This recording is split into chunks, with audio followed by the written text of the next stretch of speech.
les pastéfiens moo tax ma ne est-ce que du loolu la ñu gëm ñoom en fin de compte mooy gagner ensemble gouverner ensemble parce que très sincèrement ce n'est pas parce que vous n'êtes pas pastéfien que vous ne pouvez pas occuper yenn poste de responsabilité yi. ci loolu nga wax. xam nga parti bi may dirige nu mu tudd. AG. mais lan la signifié. jot na. AG jot na mais AG bi lu mu signifié amoo ci réer. ànd gor. ànd gor. il faut que ànd bi nekk ànd gor. comme ni nga ko waxee. battons-nous ensemble. nit ñi ñëw. ñëpp jàpp ci. yéen ngeen nekk locomotive ñi nekk ay wagon mais pas yu ñuy xëcc mais yuy pousse. ba yàlla def dara mu nekk war a nekk ànd gor. donc si un Samba Ndiaye qui n'est pas n'importe qui. a été nommé par le président de la République en fonction de ses prérogatives. mais pourquoi ñee nekk di yuuxu. tey ñu ngi génnee liste ay liste yu dul jeex. diw mi ngi toog deful dara de mais nee nañ nekkuloon ak ñun. j'ai vu les listes sax am ñoo xam ne dañ ko tapissé. teg ko ci réseaux sociaux yi naan kii mi ngi toog fële DG la. bu leen ko fàttee day tëb. lii ça devient quoi on va pacifier l'État. L'État et le parti c'est deux choses différentes. donc man li ma gëm mooy. ku am njëriñ pour Sénégal di la war a teg ci kanam. les deux exemples yi nga joxe mooy Samba Ndiaye. et madame Awa Bokar Ly. Oui. ils ont insulté. Awa. non en tant que journaliste gis nga fu ñu insulté. Awa. Awa par exemple sama restaurant Awa waaw Awa wax na le pays en danger ay terroristes ñu ngi ci réew mi jëloon na parti diggante Adji Sarr ak Ousmane Sonko parce que moom dafay défendre jigéen yi dafay défendre xale yu ndaw yi day bind également ay livres ñoom jàpp nañ ni elle était de l'autre côté elle est de l'APR alors que c'est pas le cas. comme que yaa wax ne c'est pas le cas rek c'est important. waaw xam nga ñun on observe. ils ont regardé. Oui. Cette dame que je ne connais pas très bien je pense qu'elle vivait au Canada. elle a juste donné un avis. sur les informations parce que nee naa ma lu ma xamul mënu ci dugg. léegi c'est une Sénégalaise. elle donne son point de vue sur certaines choses qui se passent dans le pays. Voilà. Si. Alors donner son point de vue c'est devenu une infraction. C'est devenu waxuma la été. C'est devenu une infraction. pourtant ba mu ñuy wut réew mi ñun ñëpp. y a des gens qui sont restés ici lu ñu fi waxul amul. mais une fois qu'ils sont au pouvoir bu fi kenn waxati. y a un problème ci côté boobu. démocratie ni ñu koy parfaire kenn du dellu ginnaaw les acquis démocratiques yi man dama ko gëm. bul saaga bul wax lu ñaaw bul tuumal bul diffamer des choses comme ça. oui. mais bu fekkee ne les gens ont donné leur avis rek ñu ne non écoutez yéen daal tu ne serviras plus ton pays. léegi nag le décret il est tombé par une personne qui est autorisée à prendre cette mesure le président de la République qui plus ce décret est irrévocable pendant 6 ans. On va voir si c'est le parti avant la patrie. Ou bien... Pourquoi faudra-t-il qu'il s'explique au fait? Parce que la sortie du Premier ministre, c'est comme qui dirait calmez-vous, c'est parce qu'on a fait ceci, procédure bi fii la jaar. Est-ce qu'un État doit fonctionner comme ça?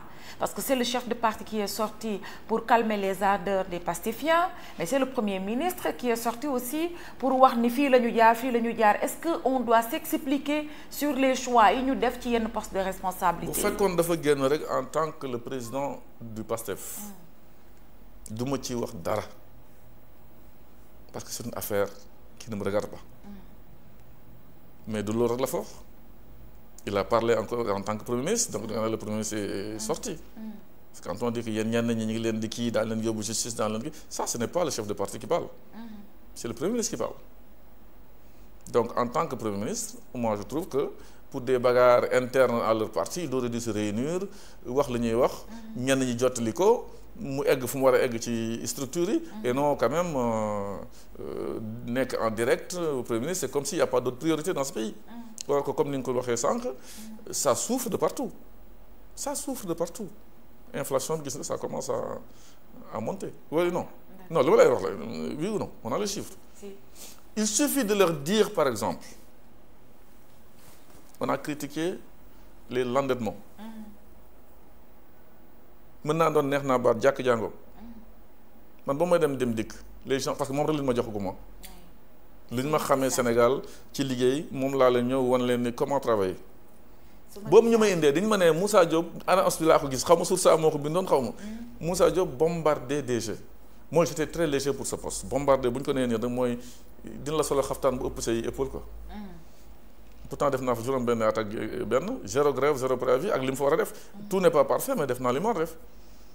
donc li ñuy xaar aujourd'hui moo que les gens se mettent au travail.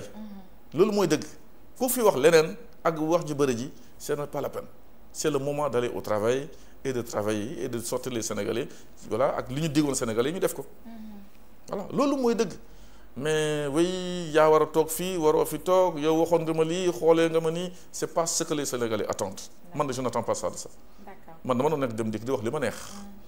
nit mer wala benn structure jóg way Sénégal dem di kenn du ko lancer dañuy taal bis yi est-ce que mos nga ma gis fu ma waxee police ñëw leen jàppale ma. non je l'ai réglé moi-même avec des bodyguards dans dem dikk sécurité il faut demander ay góor xuma quand il dit le Sénégal dem dikk du dox dama ko ne fekk ma climat 50 bis fa lay jaar climatisé à l'heure nga laal bis bi nga xool c'est comme ça qu'on l'a lancé au forceps même le président Macky Sall avait dit bu ko lancé jour mercredi la woon mu pare téléphone am par l'entremise du ministre des transports ma dem lancé ko à 15 heures tey Sénégalais yi di ñu ko regretté bu dëggu jotee noppi cycle il faut y aller lu baax pour réew mi il faut ñu doxal ko pour avancer mais nekk fii di wax moi c'est pas mon truc aujourd'hui il y a d'autres priorités que de bâtir un siège de parti politique c'est pas la priorité dégg nga ko démb non alors il faut faire de sorte que les choses avancent et non c'est pas la priorité ça c'est mon avis nañu génn nag nee na ma avion bi bu mu fi wax xam nga yow loolu la ñuy wax je vous dis une chose man Moussa laa tudd ku ma xam de près xam comment je fonctionne je suis pas mal éduqué yàlla dafa def ci man may dee ak dëgg quelque part sur le prix ku xalaat ni dañ ma mën a noppiloo parce que maa ngi nekk ci dëgg il se trompe quand je suis dans la contre-vérité oui soo ma nee noppil man la j'ai commis une bêtise mais ci dëgg nga ne ma noppil ku fi wax ba falu matin live 11h live minuit live 3h du matin live Fatima dañoo wax ba falu buñ fi tere kenn wax nañu tere ñi ñuy wax ñi di ñu tooñ ñi di saaga ñi di wax lu ñaaw loolu ñu war a tere mais je te dis celui qui se lève pour dire oui tais-toi Moussa Diop je veux dire sa xalif dafa wax ba falu et comment d'accord très bien maître ñu ñëw ci peut-être tour de ñu ñëw ci ñaar wala ñetti question mooy la loi d'amnistie c'est une loi boo xamante ni Aïssata Tall Sall l'a dit paaka ñaari boor la te mën na daggee côté bu nekk parce que ce sont des responsabilités partagées est-ce que da ngay d'accord ak man que ni loi bi wala boog da ñuy éclairer parce que vous êtes un homme de droit da ñuy leeral que ni ñaar ñi nga xam ne ñoo nekk aujourd'hui